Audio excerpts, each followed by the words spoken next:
지난 주말 100만 명의 시민이 거리로 나와 촛불을 들며 박근혜 퇴진을 외쳤습니다. 그럼에도 박근혜 대통령은 여전히 자리를 유지하고 있는데요. 오늘 더정치에는 정의당 노회찬 원내대표님 모시고 지금 대한민국의 헌정을 정상화시킬 수 있는 방법을 고민하면서 그런 말씀을 들어보도록 하겠습니다. 노 의원님 안녕하세요. 네, 안녕하십니까. 네, 안녕하세요. 지난 주말 거의 따져봐도 100만 명이 넘었던 것 같습니다. 그렇죠. 예. 광장에 같이 계셨죠? 네네. 예. 분위기 어땠나요? 아주 놀라운 광경이었습니다. 저 역시도 그렇게 많은 인파가 모인 건 처음 봤고요. 아마 광화문 생긴 게 조선 초인데 그 광화문 생긴 이래로 600년 만에 제일 많은 인파가 모인 게 아닐까 싶은데 특히나 또 마음이 하나로 다 모여있는 그런 날이었습니다. 대통령 퇴진이 국민적 합의로서 확인된 날이 아니었는가 그렇게 생각되고 네. 성숙한 시민의식도 대단히 돋보였던 그런 자리였습니다. 네. 전반적으로 이제 촛불 집회까지 이렇게 온 이번 사태를 사실은 야당에서 뭔가 좀 만든 상황은 아닌 그렇습니다. 것 같고요. 예. 야당이 이제 마지막으로 해야 될 일이 있을 겁니다. 야당에서 법적인 절차를 한다든가 이런 건 이제 정치하는 분들이 정당에서 국회에서 해야 될 일이지만 지금 이제 광화문 집회 같은 경우에서도 가서 보니까 이 100만 군중에서 이제 야당의 지분이 얼마나 될까 이제 그런 생각을 해봤습니다. 정의당은 질서 있는 하야를 주장하면서 박근혜 대통령의 퇴진 로드맵을 이제 제시를 하셨어요. 구체적으로.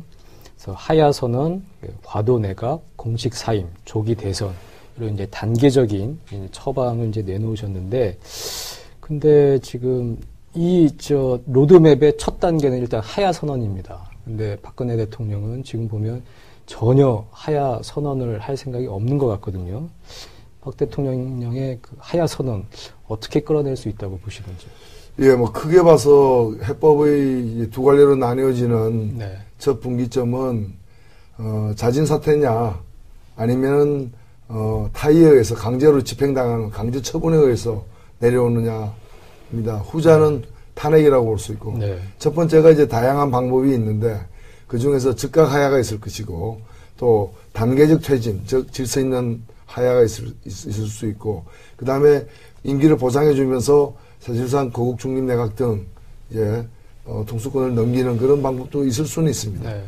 있을 수 있는데 저는 일단은 지금 국면은 대통령에게 국민들의 요구가 스스로 물러날 것을 요구하고 있기 때문에 현재는 자진 사퇴를 요구하고 있는 국면이고 네. 이 자진 사퇴에서 좀 더 즉각 사퇴했을 때 2개월 후에 선거를 치러야 되는 그런 어려움이라거나 1년 4개월을 거국 내각 체제로 가는 어떤 좀 또 이렇게 혼돈이라거나 이런 걸 다 피할 수 있는 방법으로서 임기를 앞당겨서 퇴임하는 내년 4월 정도에 퇴임하는 조기 선거 네. 체제로 가는 것이 가장 좀 합리적이지 않는가. 또 그럴 경우에도 여러 논란은 있습니다만 헌법 71조를 적용해서 대통령이 어정쩡하게 물러나는 것이 아니라 새 내각에게 국회가 뽑은 새 총리에게 전권을 다 위임하고 헌법에 따른 위임을 거쳐서 권한대행으로 해서 네. 감으로써 좀 안정적으로 이 기간도 관리를 하자.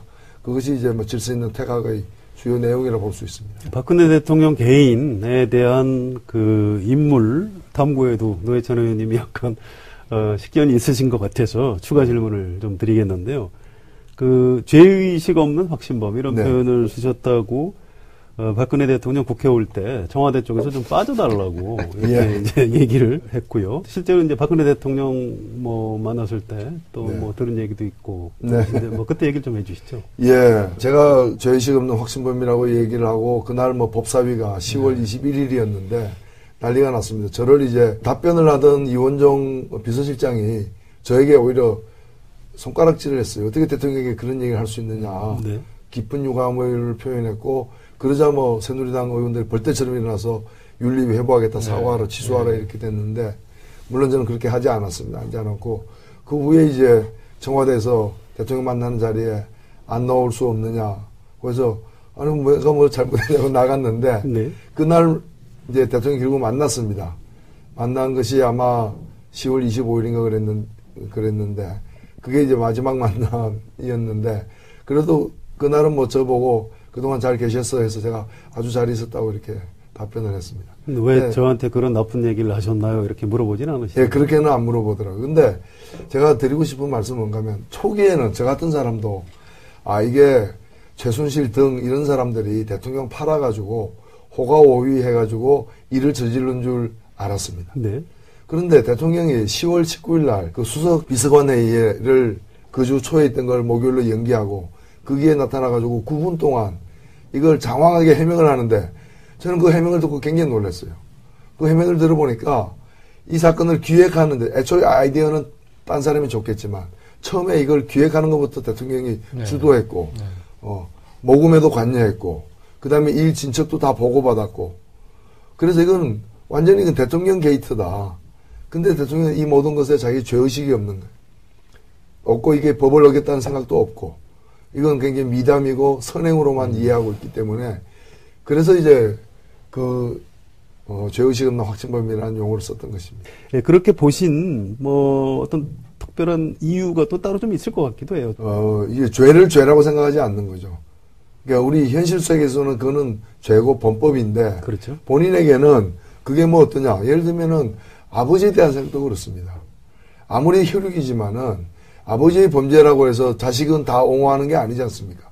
분명히 범법은 범법이고 다만 뭐 인간적으로 이해할 바는 따로 있을 수 있는데 그 아버지에 대한 평가, 역사에 대한 인식에서 그런 자국들을 평소에도 많이 봐왔습니다.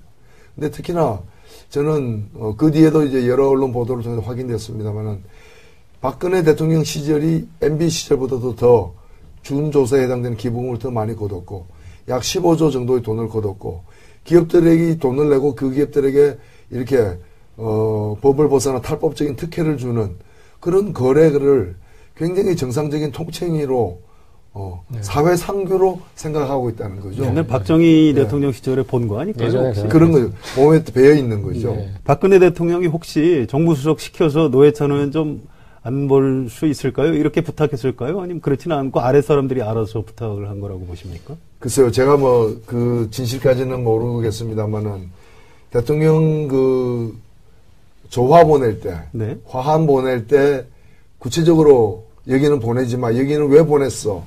어디 가는 게 있던데 거기 왜 보냈어? 네. 사진을 보고서. 그렇게 따졌다는 거예요. 그리고 그 대통령 선물 있죠. 그런 비싼 것도 아닙니다만은 추석하고 설 두 번에 걸쳐서 주는 걸 갖다가 어느 의원은 주고 어느 의원은 안 주도록 안 보내도록 구체적으로 지목을 그렇다는 거죠. 한 사실을 알고 있기 때문에 네. 능히 그럴 만한 분이다. 직접 얘기했을 가능성이 있다. 네. 네. 예, 어쨌든 우리 그냥 상식적인 선에서 생각하는 어떤 민감도, 역치 그게 조금 다른 게 아닌가 싶고 그 역치가 어쨌든 상식의 다른 사람들과 다르기 때문에 당신은 잘못했다는 점을 좀 지속적으로 얘기를 해줄 필요가 있다 그런 생각도 좀 드는 상황이고요. 지금 정의당은 그러면서 그 국회가 탄핵 소추도 이제 준비해야 한다고 주장을 하고 있습니다. 그 탄핵 국회의장 직속으로 탄핵 검토위원회를 지금 설치를 해야 한다 주장을 하셨고 그 탄핵 추진이 박근혜 대통령의 하야를 압박할 수 있는 카드라고 지금 보고 계시는 건가요? 예, 그런 측면이 있다고 봅니다. 네. 그러나 일단은 아까도 말씀하셨지만 지금으로서는 그 대통령이 자진해서 사퇴하는 것이 가장 어찌 보면 좀 안정적이고 평화적이고 국민들에게 뜻에 부합하는 길이기 때문에 그걸 이제 계속 강조하는 저희들 상황이고요. 네. 아마도 그래서 저는 대통령이 늦게 내려올수록 힘들게 내려올 것이다. 네, 그 말씀하셨죠. 예, 그랬는데 그런 탄핵으로 가게 되면은 그때는 좀 더 심각한 상황이 될 것 같습니다. 네. 실제 탄핵을 하게 되면 국회 법사위원장이 소추위원이 되는 예. 거죠.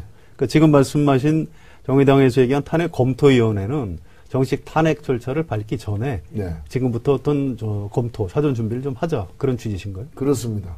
그래서 그 부분에 관해서는 국회의장의 어떤 권한이자 할 일이기도 하고요.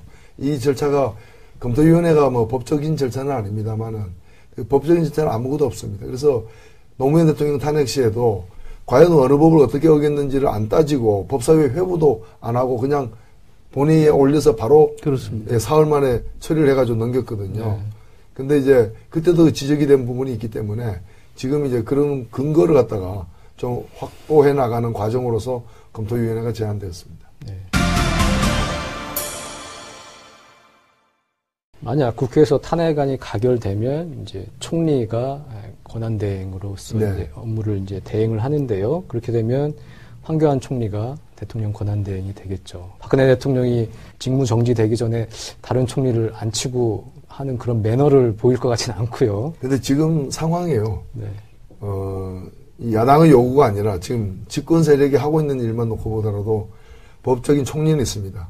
근데 이 사람은 문자로 해고 통지받은 사람입니다. 네, 네. 그래서 지금 김병준 교수는 국무총리 내정자라는 직위를 갖고 있습니다. 지금 네. 위치가. 그런 거고 그런 상태에서 지금 대통령은 야당들에게 국회에 있는 여야당에게 새 총리를 추천해달라고 요구하고 있는 상황입니다. 그러니까 범죄상 배우자가 있고 그다음에 그 상태에서 이혼하지 않고 약혼자가 한 명 있고요. 이 약혼자와 파혼하지 않고 새 배우자를 물색하고 있는 네. 그런 상황인데 그럼 자기가 탄핵됐을 때 이미 문자로 해고 통보를 보낸 사람이 권한대행 된다는 것 자체가 이거는 참 헌정에 대한 모독이죠. 네. 국민에 대한 모독이고 이렇게 돼서는 안 된다고 봅니다. 아무래도 그렇게 고집을 하고 떠날 수도 있을 것 같다는 생각도 드는데 지난번에 국회 현안 질의에서 황교안 총리랑 이제 좀 말씀을 나누셨어요. 거기서 이제 이런 말씀하셨죠.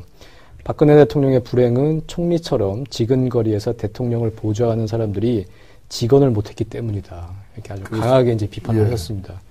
그 황교안 총리하고는 경기고 동기동창이기도 하시잖아요. 예.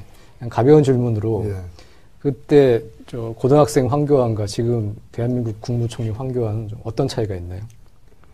예, 성격이야 그렇게 쉽게 안 변하는 거니까 네. 비슷했다고 저는 생각하고 다만 그때는 그렇게 거짓말을 안 했는데 박근혜 대통령하고 같이 지내면서 많이 늘은 것 같아요. 네. 그날도 김병준 또는 이제 그 국가안전처장 이런 사람을 김병준 씨가 천거한 네. 국가안전처장을 자기가 청구했다고 제청했다고 네. 얘기하고 대통령을 방어하기 위해서 무슨 말이든 다 하는 상황이 된 걸 보고 참 가슴이 아팠습니다. 개인적으로는 좀 친분이 있으셨습니까? 예, 3년을 갖다가 문과에서 같이 지냈으니까 네. 이게 아주 서로 이렇게 정을 나누는 가까운 관계는 아니었지만은 잘 알고 지내는 사이였죠. 그 당시에 학도국단이 있었고요. 학생연대가 있었고 연대장을 했었다는 얘기를 들었는데요. 예. 맞습니까? 그렇습니다. 저는 그때 유신 반대에 유물 뿌리고 유신 타도를 갖다가 가방에 써고 다니고 이랬는데 이건 이제 유신의 어떤 학생 체제. 그때부터 다른 길로 가셨나요? 그건 다른 길로 간 거죠. 학생연대장을 했기 때문에 그 이유가 이제 목소리가 좋았기 때문이기도 하다 그런 얘기를 하더라고요. 예, 목소리도 좋았죠. 그 후에 이제 제가 노동운동하다가 서울지검에 이렇게 공안검사 구속됐을 때 또 바로 옆방에 있는 공안검사에서도 또 조우를 하고. 직접 수사를 담당하지는 않으셨어요? 예, 수사를 갖다가 담당한 분을 좀 그 당시 더 높았던 검사였는데 수사 끝나는 날에 저를 자기 방에 황교안 검사 방에 불렀어요. 그래서 친구니까. 그래서 포성도 다 풀고 수갑 다 풀고 이제 담배도 피고 커피도 마시고 이제 그러면서 어떻게 지내냐 그래서 저는 걱정하지 말란 뜻으로 이제 서울구치소 새로 옮겨가서 겨울에 덜 춥고 괜찮다 걱정하지 말라 했더니 자 그게 문제라고 하면서 자기가 지을 때 가서 구치소라는 게 이렇게 따뜻하면 안 된다. 그 얘기를 했다는 겁니다. 네. 그 얘기를 또 저한테 하는 거예요. 그래서 제가 인권에 대한 의식이 전혀 없으신 분이네요. 검사가. 인권의 수호자가 검사인데. 공안검사로서는 아주 적합한 분이죠. 네. 그런 거예요. 그렇죠. 이번에 여러 가지 이제 방책을 내놓으시면서 정의당에서 이런 말씀도 하셨어요. 사퇴의 공범인 새누리당을 새누리당의 교섭단체 권한을 박탈해야 한다. 인정하지 말아야 한다고 주장을 하셨는데요.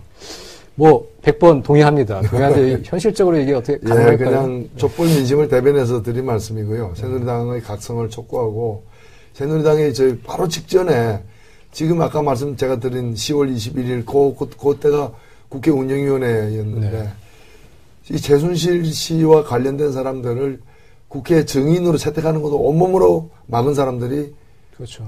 새누리당입니다. 그러니까 교문위에서도 그랬고요. 지금 국중립내가 이런 얘기 하는 것도 다 좋은 얘기지만 그 이전에 국민들 앞에서 석고대죄해야 됩니다. 이건 예를 들면 지금 새누리당과 박근혜 대통령의 관계는 이승만과 이기붕의 관계입니다.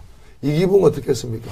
그렇게 비참하게 끝내지 않았습니까? 국민들이 지금 이제 우선 관심이 박근혜 대통령에 모여져 있지만은 이번 기회에 무엇이 바꿔줘야 되는가 하는 데 대해서 국민들 마음속에 리스트가 다 정해 있다고 저는 생각합니다. 그 중에 하나가 새누리당이고 또 하나가 정경련이고 그 다음에는 그 권력을 감싸는 검찰이고 그 다음에 언론, 제 기능 못하는 언론, 네. 뭐 공영방송 이런 부분들 이런 게 국민들 마음속에는 다 있다고 봅니다. 그래서 대통령 한 명만 지금 교체되길 원하는 게 아니다. 좀 새롭게 살아가길 바란다. 우리 사회를 완전히 좀 새로운 거듭나게 하는 큰 변화를 만들어내야 된다. 이라는 그런 어떤 이 요구가 희망이 굉장히 높다는 걸 저희들은 광장에서 나가서 알게 됐습니다. 저도 이번에 그런 생각을 참 많이 하게 됐는데요. 우리 마음속에 다 박근혜 최순실이 좀씩 있었지 않았는가. 바로 그랬기 때문에 사태가 이 지경에 이르도록 제 역할들을 못했고, 그래서 이제 지금 이게 이제 한꺼번에 터져서, 참, 부끄럽다. 우리 이제 언론계도 그런 얘기를 하는 사람들이 참 많습니다. 그리고 저 이제 야당 의원들한테 개인적으로 좀 들었는데, 야당이 정권 초기부터 이런 것들을 좀, 견제를 잘 했으면 얼마든지 좀 폭로도 했을 텐데, 옛날보다 좀 우리 야당 실력이 떨어진 것 같다. 좀 창피하다. 이런 뭐 얘기를 하시는 분들도 계시고요. 그래서 누구 한 사람, 이 국면에서 좀 고개를 뻣뻣이 들고 국민들을 쳐다보긴 좀 어려운 것 아닌가 그런 생각을 그렇죠. 좀 해봤습니다. 국민 100만 명이 그 촛불 들고 광장에 나왔다는 얘기는 그 국민들로부터 권한을 위임받아서 활동을 했던 특히 정치인들, 네. 국회의원들이 여야를 가릴 것 없이 책임이 큰 거죠. 이 전망을 어떻게 하시는지 궁금한데요. 저도 이제 광화문 가서 이렇게 축제처럼 진행되는 게 굉장히 좋더라고요. 그러니까 분노의 불길만 있는 게 아니고 좀 어떤 유쾌한 장면들도 참 많이 봤고요. 그 뭐 코미디언 김명하 씨 나와서 노래 부르는 것도 보고, 뭐 Crying the 말도 안 되는 노래를 전부 따라하는 걸 듣고 굉장히 참 저도 좀 가슴이 좀 뛰고 그랬는데요. 아무튼 광화문에 가면 좀 이 국민들을 믿을 수 있겠다, 낙후 안 해도 되겠다 이런 생각이 드는가 하면 또 현실적으로 정치부 기자로서 뭐 청와대라든가 이제 이렇게 정치 쪽을 보면 좀 암담하기도 하고 좀 아슬아슬하기도 하고요. 네. 걱정도 되고. 그러니까 이 낙관과 어떤 비관 이런 전망이 좀 오가고 있는데 노회찬은 어떻게? 확실히 그 뭐 시위 문화 차원에서 접근할 수도 있겠고 다른 차원에서도 볼 수 있는데 2만 명 모였던 그 첫 집회부터 제가 그 후일담 집회 참여했던 사람이 그 다음날 트위터나 SNS에 올린 글들을 보니까 어제 집회 참 재밌었다, 좋았다. 네. 재미있어서 좋았다는 겁니다. 그래서 대통령 물러가라는 얘기하면서 재미있어서 좋았다는 거예요. 그래서 저는 대통령이나 또는 우리 정치권에서 지금 화염병을 안 던진다고 해서 이 집회를 우습게 보면 안 된다는 거예요. 오히려 그보다 더 어찌 보면 강력하다고 자기 식구들까지 다 데리고 나왔다는 얘기는 존재를 걸었다는 얘기예요, 사실은. 집회가 평화적으로 이게 그리고 문화적으로 네. 축제처럼 이루어진다고 해서 이걸 갖다가 가볍게 보거나 우습게 봐서는 절대로 안 된다. 더 무겁게 받아들여야 된다고 생각하고 저는 그런 점에서 대단한 어떤 우리 문화의 또는 시민들의 의식의 저력을 보여주고 있는 게 아닌가. 지난번 트럼프 당선 직후에 라디오에 인터뷰 하시면서 이런 말씀을 하셨어요. 이유 있는 항변이 잘못된 대안과 만나게 되면 트럼프 꼴이 날 수 있다. 그런 말씀을 하셨습니다. 그러니까 박근혜 대통령이 뭐 퇴진을 하고 뭐 이렇게 프로세스가 진행이 돼도 정말 잘못된 대안이 부상을 하게 되면 박근혜 이후에도 비슷한 상황이 이제 재현될 수 있다. 뭐 87년도에도 마찬가지였고요. 네. 그런 부분을 정말 트럼프가 나타나지 않게 하기 위해서 정치권에서 어떤 노력을 좀 기울여야 할까요? 예, 우리에게는 정부 수립 이후로 보자면은 두 번의 대통령을 하야시키거나 정권을 좀 후퇴시킨 경험이 있고 그게 4.19와 또 87년 6월이라고 보여지는데 두 번 다 좀 다르긴 하지만 결과적으로는 정권이 무능하거나 분열되어 가지고 권력을 갖다가 바로 우리가 끌어내렸던 세력에게 다시 넘겨주는 안타까운 이제 쓰라린 과거가 있습니다. 이번에만큼은 그렇게 되어서는 안 된다고 생각되는데 저는 그걸 담보하기 위해서는 물론 이제 미국 같은 경우에는 정치가 못 푼 문제들이 이유 있는 항변으로 분출되고 그걸 갖다가 엉뚱한 대안, 트럼프란 대안과 네. 만나면서 대선 결과가 나온 건데 우리 같은 경우에도 저는 야권이 이제 그 당리당략을 우선시한다거나 자기 특히 대선을 앞두고 있는 1년을 앞두고 있는 상황에서 자신들이 집권이라거나 또는 집권을 위해서는 영혼도 파는 식의 거래를 한다거나 하는 식으로 이 상황을 갖다가 타고 넘으려고 덤벼든다면은 최악의 결과가 나올 것이라고 저는 봅니다. 그런 점에서 지금 야당들이 해야 될 일은 뭔가 하면 자신의 뜻을 관철시키는 일이 아니라 국민의 뜻을 갖다가 반영시키는 일이다. 그리고 저는 그렇게 되면 야당도 산다고 봅니다. 그러나 그 일에 제대로 복무하지 않으면 야당도 아마 이번에 처단 대상이 될 수도 있습니다. 그래서 지금 상황은 야당을 위해서 만든 상황도 아니고 야당이 만든 상황도 아닙니다. 그러면서 야당의 상황도 아닙니다. 국민이 지금 못 살겠다고 나온 것이기 때문에 뒤늦게라도 그게 우리가 조응하면서 가야 된다는 점에서 앞으로의 한 걸음 한 걸음이 어떻게 내디뎌져야 하는가에 대한 좀 심각한 교훈을 얻어야 된다고 봅니다. 그 간단한 좀 추가 질문인데요. 네. 대통령제의 한계 아니냐. 물론 박근혜 대통령의 문제도 있지만 그래서 이 기회에 박근혜 대통령이 좀 퇴진을 하고 개헌까지 해서 의원 내각제든 뭐 분권형 대통령제든 이 시스템을 좀 바꿔보는 것은 어떠냐 이런 의견을 가진 분들도 있던데 어떻게 생각하십니까? 네, 충분히 우리 국민들이 대통령 한 사람만 그냥 바꾸면 다 되는 게 아니라고 많이들 느끼고 있기 때문에 이 시스템까지 함께 고민해야 된다는 생각이 공감대를 많이 얻고 있는 것 같습니다. 다만 이제 저는 이제 이게 이제 어떻게 배분을 할 것인가인데 만일에 다음 이번에 박근혜 대통령 이 체제를 무너뜨리는 일과 새 대통령을 만드는 일과 새 질서를 만드는 일을 한 번에 해버리면은 굉장히 혼란이 가중되고 오히려 아무 일도 안 될 수도 있기 때문에 저는 대선이라도 빨리 당겨서 하되 그 대선에 참여하는 주요 지도자들이 주요 후보들이 이 헌정 질서를 어떻게 바꿀 것인가에 대한 정말 책임이 있는 이제까지도 네. 그런 공약이 많았습니다만 대개 다 형식적인 공약이었다면 이번에야말로 자기 임기 중에 어떤 시기에 어떤 내용으로 어떻게 헌정 질서를 바꿀 것인가에 대한 책임 있는 대안을 내놓고 함께 심판을 받는다면은 이 문제를 좀 푸는 안정적인 어떤 그런 코스가 되지 않을까 생각됩니다. 돌직구 질문인데요. 박근혜 네. 대통령이 갑자기 퇴진하면 대통령 누가 될까요? 60일 내에 선거를 다시 하면. 글쎄, 여론조사로 나와 있지 않습니까? 지금 여론조사는 뭐 문재인, 안철수, 반기문 이런 분들이 여론조사에서 높게 나오는 것 같은데요? 반기문 뭐 총장은 그냥 제가 그냥 보기에는 네. 이미 이제 뭐 후보로 안 나올 가능성도 높아지지 않았나 보이고요. 네네. 그분은 뭐 동력이 지금 그분의 출마한다면 동력은 거의 새누리당 그렇죠. 쪽이었을 텐데 새누리당이 지금 동력으로서의 힘을 상실했기 때문에 뭐 브레이크 없는 벤츠가 아니라 엔진 없는 벤츠는 네. 그냥 전시용이지 달리는 용은 아니다. 전시용. 예. 네, 알겠습니다. 일찍이 박근혜 대통령을 죄의식 없는 확신범이라고 정확하게 규정을 해주신 노회찬 의원님 오늘 모시고 말씀 들었는데요. 죄의식이 없는 사람한테는 계속 죄의식을 심어주고 깨우쳐줘야 하는 게 언론과 국민과 우리들이 해야 할 일이 아닌가 싶습니다. 저정치 22번째 시간 오늘은 여기까지입니다. 감사합니다. 과도 내각, 공식 사임, 조기 대선 이런 이제 단계적인 처방을 이제 내놓으셨는데, 근데 지금 로드맵의 첫 단계는 일단 하야 선언입니다. 근데 박근혜 대통령은 지금 보면 전혀 하야 선언을 할 생각이 없는 것 같거든요. 박 대통령의 그 하야 선언 어떻게 끌어낼 수 있다고 보시는지?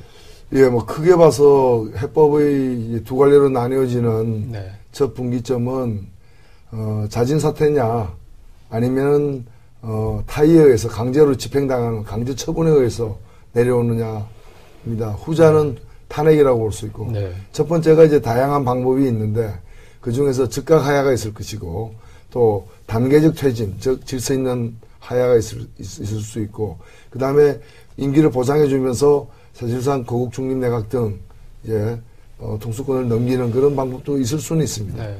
있을 수 있는데 저는 일단은 지금 국면은 대통령에게 국민들의 요구가 스스로 물러날 것을 요구하고 있기 때문에 현재는 자진 사퇴를 요구하고 있는 국면이고 네. 이 자진 사퇴에서 좀 더 즉각 사퇴했을 때 2개월 후에 선거를 치러야 되는 그런 어려움이라거나 1년 4개월을 거국 내각 체제로 가는 어떤 좀 또 이렇게 혼돈이라거나 이런 걸 다 피할 수 있는 방법으로서 임기를 앞당겨서 퇴임하는 내년 4월 정도에 퇴임하는 조기 선거 네. 체제로 체제로 가는 것이 가장 좀 합리적이지 않는가. 또 그럴 경우에도 뭐 여러 논란은 있습니다만 헌법 71조를 적용해서 대통령이 어정쩡하게 물러나는 것이 아니라 새 내각에게 국회가 뽑은 선 줄 알았습니다. 네. 그런데 대통령이 10월 19일 날 그 수석 비서관 회의를 그 주 초에 있던 걸 목요일로 연기하고 거기에 나타나가지고 9분 동안 이걸 장황하게 해명을 하는데 저는 그 해명을 듣고 굉장히 놀랐어요. 그 해명을 들어보니까 이 사건을 기획하는데 애초에 아이디어는 딴 사람이 좋겠지만 처음에 이걸 기획하는 것부터 대통령이 네. 주도했고 네. 모금에도 관여했고 그 다음에 일 진척도 다 보고받았고 그래서 이건 완전히 이건 대통령 게이트다. 근데 대통령은 이 모든 것에 자기 죄의식이 없는 거예요. 없고 이게 법을 어겼다는 생각도 없고 이건 굉장히 미담이고 선행으로만 이해하고 있기 때문에 그래서 이제 죄의식 없는 확증범이라는 용어를 썼던 것입니다. 예, 그렇게 보신 뭐 어떤 특별한 이유가 또 따로 좀 있을 것 같기도 해요. 이게 죄를 죄라고 생각하지 않는 거죠. 그러니까 우리 현실 속에서는 그거는 죄고 범법인데 그렇죠. 본인에게는 그게 뭐 어떠냐. 예를 들면은 아버지에 대한 생각도 그렇습니다. 아무리 혈육이지만은 아버지의 범죄라고 해서 자식은 다 옹호하는 게 아니지 않습니까?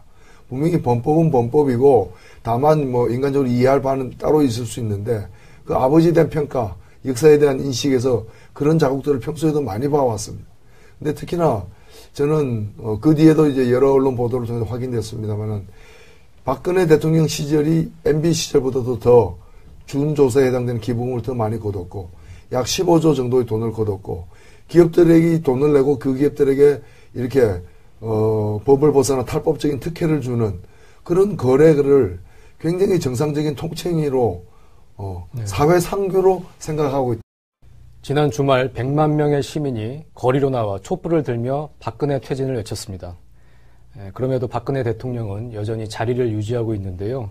오늘 더정치에는 정의당 노회찬 원내대표님 모시고 지금 대한민국의 헌정을 정상화시킬 수 있는 방법을 고민하면서 그런 말씀을 들어보도록 하겠습니다. 노 의원님 안녕하세요. 네, 안녕하십니까. 네, 안녕하세요. 지난 주말 거의 뭐 따져봐도 100만 명이 넘었던 예, 것 같습니다. 그렇죠. 예, 그 광장에 같이 계셨죠. 네네. 예, 분위기 어땠나요? 아주 뭐 놀라운 광경이었습니다. 저 역시도 그렇게 많은 인파가 모인 건 처음 봤고요. 아마 광화문 생긴 게 조선 초인데 그 광화문 생긴 이래로 600년 만에 제일 많은 인파가 모인 게 아닌가 싶은데 특히나 또 마음이 하나로 다 모여있는 그런 날이었습니다. 대통령 퇴진이 국민적 합의로서 확인된 날이 아니었는가 그렇게 생각되고 네. 성숙한 시민의식도 대단히 돋보였던 그런 자리였습니다. 네. 전반적으로 이제 촛불 집회까지 이렇게 온 이번 사태를 사실은 야당에서 뭔가 좀 만든 상황은 아닌 그렇습니다. 것 같고요. 예. 야당이 이제 마지막으로 해야 될 일이 있을 겁니다. 야당에서 법적인 절차를 한다든가 이런 건 이제 정치하는 분들이 정당에서 국회에서 해야 될 일이지만 지금 이제 광화문 집회 같은 경우에서도 가서 보니까 이 100만 군 중에서 이제 야당의 지분이 얼마나 될까 이제 그런 생각을 해봤습니다. 정의당은 질서 있는 하야를 주장하면서 박근혜 대통령의 퇴진 로드맵을 이제 제시를 하셨어요. 구체적으로. 그래서 하야 선언. 있다는 거죠. 옛날 박정희 대통령 시절에 본 거 아닐까요? 예전에 그런 거죠. 몸에 배어 있는 거죠. 네. 박근혜 대통령이 혹시 정무수석 시켜서 노회찬 의원 좀 안 볼 수 있을까요? 이렇게 부탁했을까요? 아니면 그렇지는 않고 아래 사람들이 알아서 부탁을 한 거라고 보십니까? 글쎄요, 제가 뭐 그 진실까지는 모르겠습니다만은 대통령 그 조화 보낼 때, 네. 화한 보낼 때 구체적으로 여기는 보내지 마, 여기는 왜 보냈어? 어디 가는 게 있던데 거기 왜 보냈어? 네. 사진을 보고서 그렇게 따졌다는 거예요. 그리고 그 대통령 선물 있죠. 그 뭐 그런 비싼 것도 아닙니다만은 추석하고 설 두 번에 걸쳐서 주는 걸 갖다가 어느 의원은 주고 어느 의원은 안 주도록 안 보내도록 구체적으로 지목을 한 사실을 알고 있기 때문에 네. 능히 그럴 만한 분이다. 직접 얘기했을 가능성이 있다. 네. 네. 예, 어쨌든 우리 그냥 상식적인 선에서 생각하는 어떤 민감도, 역치 그게 조금 다른 게 아닌가 싶고 그 역치가 어쨌든 상식의 다른 사람들과 다르기 때문에 당신은 잘못했다는 점을 좀 지속적으로 얘기를 해줄 필요가 있다 그런 생각도 좀 드는 상황이고요. 지금 정의당은 그러면서 그 국회가 탄핵 소추도 이제 준비해야 한다고 주장을 하고 있습니다. 그 탄핵 국회의장 직속으로 탄핵 검토위원회를 지금 설치를 해야 한다 주장을 하셨고 그 탄핵 추진이 박근혜 대통령의 하야를 압박할 수 있는 카드라고 지금 보고 계시는 건가요? 예, 뭐 그런 측면이 있다고 봅니다. 네. 그러나 이제 일단은 아까도 말씀하셨지만 지금으로서는 그 대통령이 자진해서 사퇴하는 것이 가장 어찌 보면 좀 안정적이고 평화적이고 새 총리에게 전권을 다 위임하고 헌법에 따른 위임을 거쳐서 권한대행으로 해서 네. 감으로써 좀 안정적으로 이 기간도 관리를 하자. 그것이 이제 뭐 질서 있는 태각의 주요 내용이라고 볼 수 있습니다. 박근혜 대통령 개인에 대한 그 인물 탐구에도 노회찬 의원님이 약간 식견이 있으신 것 같아서 추가 질문을 좀 드리겠는데요. 그 죄의식 없는 확신범 이런 표현을 쓰셨다고 박근혜 대통령 국회 올 때 청와대 쪽에서 좀 빠져달라고 이렇게 이제 얘기를 했고요. 실제로 이제 박근혜 대통령 뭐 만났을 때 또 뭐 들은 얘기도 있고. 근데 뭐 그때 얘기를 좀 해주시죠. 예, 제가 죄의식 없는 확신범이라고 얘기를 하고 그날 뭐 법사위가 10월 21일이었는데 난리가 났습니다. 저를 이제 답변을 하던 이원정 비서실장이 저에게 오히려 손가락질을 했어요. 어떻게 대통령에게 그런 얘기를 할 수 있느냐. 깊은 유감을 표현했고 그러자 뭐 새누리당 의원들이 벌떼처럼 일어나서 윤리 회부하겠다, 사과하라, 취소하라 이렇게 됐는데 물론 저는 그렇게 하지 않았습니다. 하지 않았고 그 후에 이제 청와대에서 대통령 만나는 자리에 안 나올 수 없느냐. 그래서 아니 내가 뭐 잘못했냐고 나갔는데 그날 이제 대통령 결국 만났습니다.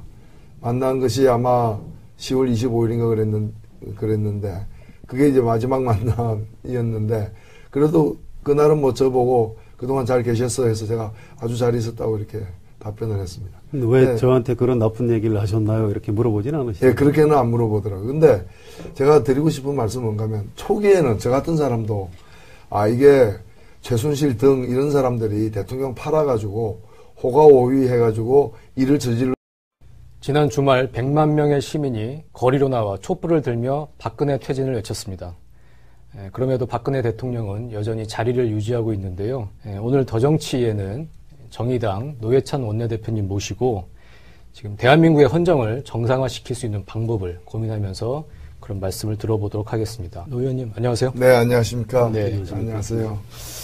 지난 주말 거의 뭐 따져봐도 100만 명이 넘었던 것 같습니다. 그렇죠. 예, 그 광장에 같이 계셨죠. 예, 분위기 어땠나요? 아주 뭐 놀라운 광경이었습니다. 저 역시도 그렇게 많은 인파가 모인 건 처음 봤고요. 아마 광화문 생긴 게 조선 초인데 그 광화문 생긴 이래로 600년 만에 제일 많은 인파가 모인 게 아닌가 싶은데 특히나 또 마음이 하나로 다 모여 있는 그런 날이었습니다. 대통령 퇴진이 국민적 합의로서 확인된 날이 아니었는가 그렇게 생각되고 성숙한 시민의식도 대단히 돋보였던 그런 자리였습니다. 전반적으로 이제 촛불 집회까지 이렇게 온 이번 사태를 사실은 야당에서 뭔가 좀 만든 상황은 아닌 그렇습니다. 것 같고요. 예. 야당이 이제 마지막으로 해야 될 일이 있을 겁니다. 야당에서 법적인 절차를 한다든가 이런 건 이제 정치하는 분들이 정당에서 국회에서 해야 될 일이지만 지금 이제 광화문 집회 같은 경우에서도 가서 보니까 이 100만 군중에서 이제 야당의 지분이 얼마나 될까 이제 그런 생각을 해봤습니다. 정의당은 질서 있는 하야를 주장하면서 박근혜 대통령의 퇴진 로드맵을 이제 제시를 하셨어요. 구체적으로. 그래서 하야 선언, 과도 내각, 공식 사임, 조기 대선 이런 이제 단계적인 처방을 이제 내놓으셨는데, 근데 지금 로드맵의 첫 단계는 일단 하야 선언. 사실 알고 있기 때문에 능히 그럴 만한 분이다. 직접 얘기했을 가능성이 있다. 예, 어쨌든 우리 그냥 상식적인 선에서 생각하는 어떤 민감도, 역치, 그게 조금 다른 게 아닌가 싶고, 그 역치가 어쨌든 상식의 다른 사람들과 다르기 때문에 당신은 잘못했다는 점을 좀 지속적으로 얘기를 해줄 필요가 있다. 그런 생각도 좀 드는 상황이고요. 지금 정의당은 그러면서 그 국회가 탄핵소추도 이제 준비해야 한다고 주장을 하고 있습니다. 그 국회의장 직속으로 탄핵검토위원회를 지금 설치를 해야 한다 주장을 하셨고, 그 탄핵 추진이 박근혜 대통령의 하야를 압박할 수 있는 카드라고 지금 보고 계시는 건가요? 예, 뭐 그런 측면이 있다고 봅니다. 네. 그러나 일단은 아까도 말씀하셨지만 지금으로서는 그 대통령이 자진해서 사퇴하는 것이 가장 어찌 보면 좀 안정적이고 평화적이고 국민들에게 뜻에 부합하는 길이기 때문에 그걸 이제 계속 강조하는 저희들 상황이고요. 네. 아마도 그래서 저는 대통령이 늦게 내려올수록 힘들게 내려올 것이다. 네, 그 말씀하셨죠. 예, 그랬는데 그런 탄핵으로 가게 되면은 그때는 좀 더 심각한 상황이 될 것 같습니다. 네. 실제 탄핵을 하게 되면 국회 법사위원장이 그 소추위원이 되는 거죠. 그러니까 지금 말씀하신 정의당에서 얘기한 탄핵 검토위원회는 정식 탄핵 절차를 밟기 전에 지금부터 어떤 검토, 사전 준비를 좀 하자 그런 취지신가요? 그렇습니다. 그래서 그 부분에 관해서는 뭐 국회의장의 어떤 뭐 권한이자 할 일이기도 하고요. 이 절차가 검토위원회가 뭐 법적인 절차는 아닙니다만은 그 법적인 절차는 아무것도 없습니다. 그래서 노무현 대통령 탄핵 시에도 과연 어느 법을 어떻게 어겼는지를 안 따지고 법사위 회부도 안 하고 그냥 본회의에 올려서 바로 그렇습니다. 사흘 만에 처리를 해가지고 이게 법을 어겼다는 생각도 없고 이건 굉장히 미담이고 선행으로만 이해하고 있기 때문에 그래서 이제 죄의식 없는 확신범이라는 용어를 썼던 것입니다. 네, 그렇게 보신 뭐 어떤 특별한 이유가 또 따로 좀 있을 것 같기도 해요. 이게 죄를 죄라고 생각하지 않는 거죠. 그러니까 우리 현실 속에서는 그거는 죄고 범법인데 그렇죠. 본인에게는 그게 뭐 어떠냐. 예를 들면은 아버지에 대한 생각도 그렇습니다. 아무리 혈육이지만은 아버지의 범죄라고 해서 자식은 다 옹호하는 게 아니지 않습니까? 분명히 범법은 범법이고 다만 뭐 인간적으로 이해할 바는 따로 있을 수 있는데 그 아버지에 대한 평가, 역사에 대한 인식에서 그런 자국들을 평소에도 많이 봐왔습니다. 근데 특히나 저는 그 뒤에도 이제 여러 언론 보도를 통해서 확인됐습니다만은 박근혜 대통령 시절이 MB 시절보다도 더 준조세에 해당되는 기부금을 더 많이 거뒀고 약 15조 정도의 돈을 거뒀고 기업들에게 돈을 내고 그 기업들에게 이렇게 법을 벗어나 탈법적인 특혜를 주는 그런 거래를 굉장히 정상적인 통칭의로 사회 상규로 생각하고 있다는 거죠. 옛날 박정희 대통령 시절에 본 거 아닐까요? 그런 거죠. 몸에 배어 있는 거죠. 네. 박근혜 대통령이 혹시 정무수석 시켜서 노회찬은 좀 안 볼 수 있을까요? 이렇게 부탁했을까요? 아니면 그렇지는 않고 아래 사람들이 알아서 부탁을 한 거라고 보십니까? 글쎄요. 제가 뭐 그 진실까지는 모르겠습니다만은 대통령 그 조화 보낼 때, 화환 보낼 때 구체적으로 여기는 보내지 마. 여기는 왜 보냈어? 어디 가는 게 있던데 거기 왜 보냈어? 사진을 보고서. 그렇게 따졌다는 거예요. 그리고 그 대통령 선물 있죠.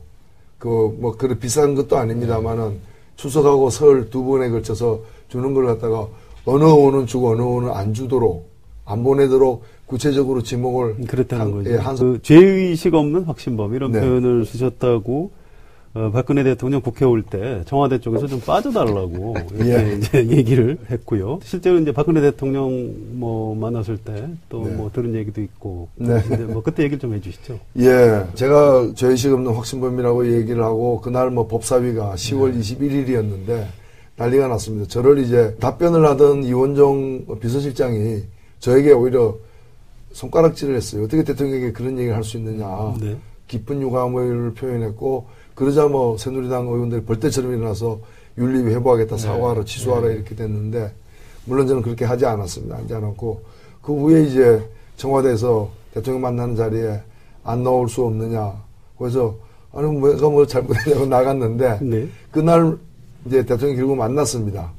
만난 것이 아마 10월 25일인가 그랬는데 그게 이제 마지막 만남이었는데 그래도 그날은 뭐 저보고 그동안 잘 계셨어 해서 제가 아주 잘 있었다고 이렇게 답변을 했습니다. 근데 왜 저한테 그런 나쁜 얘기를 하셨나요? 이렇게 물어보진 않으시죠? 예, 그렇게는 안 물어보더라고요. 근데 제가 드리고 싶은 말씀은 뭔가 하면 초기에는 저 같은 사람도 이게 최순실 등 이런 사람들이 대통령 팔아가지고 호가호위 해가지고 일을 저지른 줄 알았습니다. 네.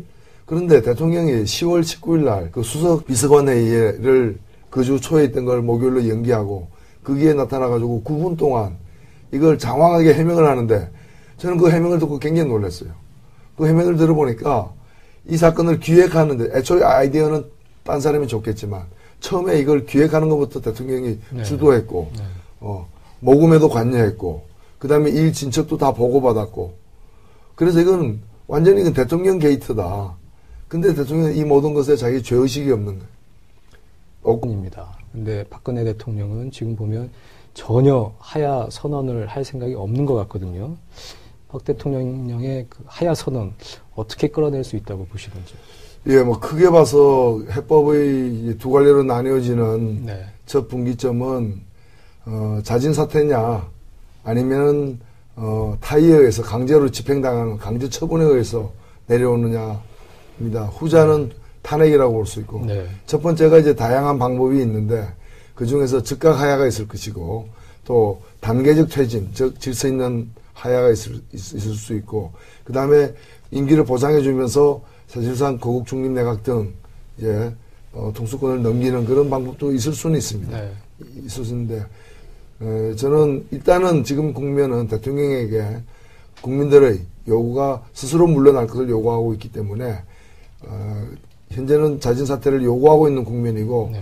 이 자진 사퇴에서 좀 더 즉각 사퇴했을 때 2개월 후에 선거를 치러야 되는 그런 어려움이라거나 1년 4개월을 거국 내각 체제로 가는 어떤 좀 또 이렇게 혼돈이라거나 이런 걸 다 피할 수 있는 방법으로서 임기를 앞당겨서 퇴임하는 내년 4월 정도에 퇴임하는 조기 선거 네. 체제로 가는 것이 가장 좀 합리적이지 않는가. 또 그럴 경우에도 뭐 여러 논란은 있습니다만 헌법 71조를 적용해서 대통령이 어정쩡하게 물러나는 것이 아니라 새 내각에게 국회가 뽑은 새 총리에게 전권을 다 위임하고 헌법에 따른 위임을 거쳐서 권한대행으로 해서 네. 감으로써 좀 안정적으로 이 기간도 관리를 하자.